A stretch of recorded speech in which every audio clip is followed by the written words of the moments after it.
नमस्कार दोस्तों। भारत में एक ऐप संचार साथी जिसका नाम शायद आपने कुछ समय पहले सुना नहीं होगा, लेकिन पिछले कुछ दिनों में इस ऐप को लेकर इतनी बड़ी बहस खड़ी हो गई है कि सोशल मीडिया से लेकर बड़े टेक एक्सपर्ट तक हर कोई सवाल पूछ रहा है। क्या सरकार हमें सुरक्षा देना चाहती है या हमारी डिजिटल लाइफ पर कंट्रोल? और ये बिल्कुल हल्का सवाल नहीं है, क्योंकि बात हो रही है आपकी मोबाइल, आपकी डेटा और आपकी प्राइवेसी का। तो आज हम इस पूरे विवाद को भावनाओं से हटकर तथ्यों, टाइमलाइन और राजनीति की चाल को समझते हुए गहराई से विश्लेषण करेंगे। तो चलिए शुरू करते हैं। देखिए, भारत में हर साल लाखों मोबाइल फ़ोन चोरी होती हैं, और सिर्फ चोरी नहीं, फ्रॉड कॉल्स, फर्जी KYC message, UPI phishing, online scam हर महीने नए नए रिकॉर्ड बनाते रहते हैं। सरकार के पास दो चुनौतियाँ थी। एक, फ़ोन चोरी होने पर लोगों को मदद कैसे मिले। दूसरा, फर्जी सिम और स्कैम कॉल्स पर अंकुश कैसे लगे। इसी से जन्म हुआ संचार साथी प्लेटफॉर्म का 2023 में। सरल भाषा में कहें कि सरकार ने कहा, अगर आपका फ़ोन चोरी हो जाए हम IMEI से फ़ोन को ब्लॉक कर देंगे, और अगर किसी नंबर पर फर्जी सिम चल रही होगी तो हम उसे पकड़ लेंगे। सुनने में बिल्कुल सही लगता है, क्योंकि समस्या असली है और समाधान तर्कसंगत है। लेकिन असली कहानी यहीं शुरू नहीं होती है। अगला पड़ाव है विवाद का जन्म। आखिर इसमें फिर विवाद कहाँ पे आया और इसका असली वजह क्या है? तो कुछ रिपोर्ट सामने आई कि सरकार मोबाइल कंपनियों से कह रही है कि संचार साथी को हर नए फ़ोन में प्री इंस्टॉल करो।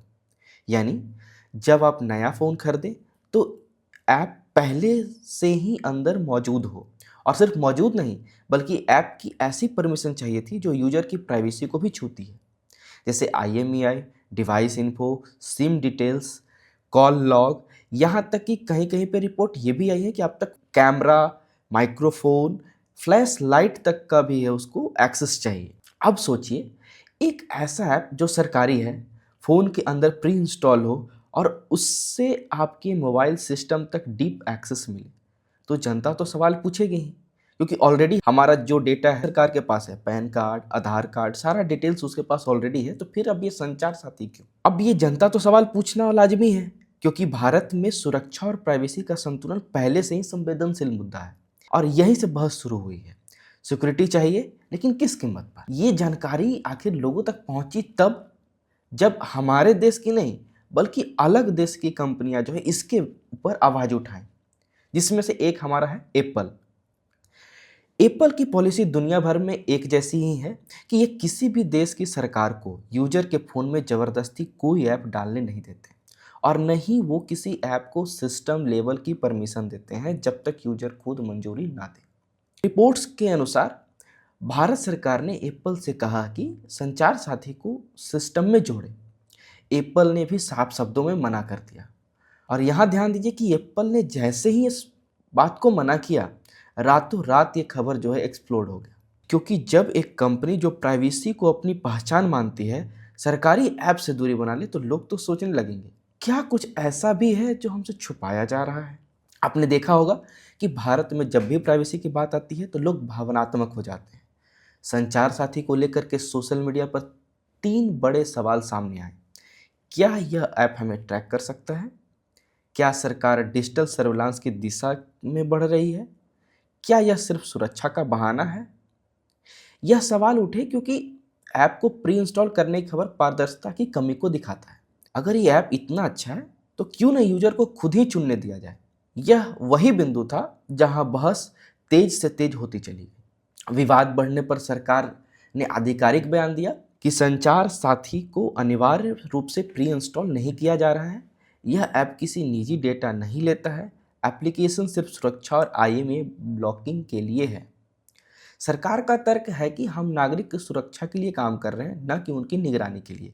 लेकिन यहाँ सवाल ये नहीं कि सरकार क्या कह रही है, सवाल यह है कि लोग विश्वास कर पा रहे हैं या नहीं।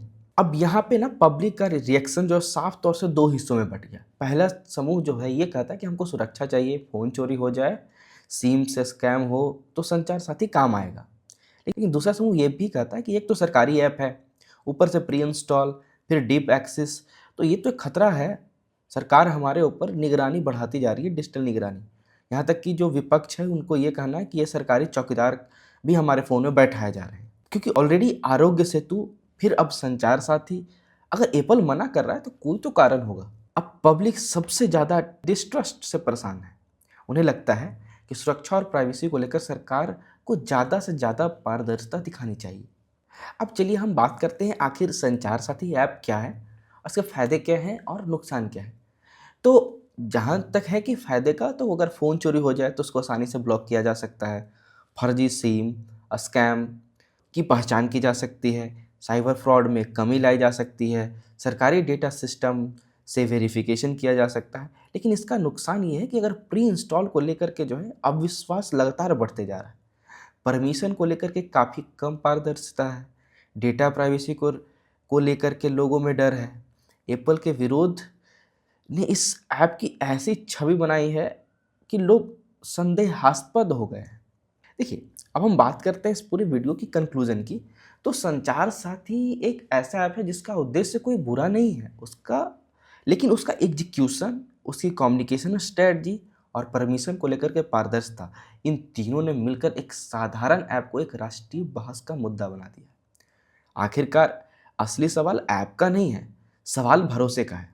भारत को सुरक्षा चाहिए, भारत को प्राइवेसी भी चाहिए, लेकिन दोनों को संतुलन तभी संभव है जब सरकार हर कदम पर स्पष्ट, पारदर्शी और यूजर फर्स्ट दृष्टिकोण अपनाए। तो दोस्तों, आप क्या सोचते हैं, संचार साथी जरूरी है या प्राइवेसी का खतरा है? कमेंट में जरूर बताइएगा। वीडियो पसंद आए तो लाइक और सब्सक्राइब जरूर कीजिए।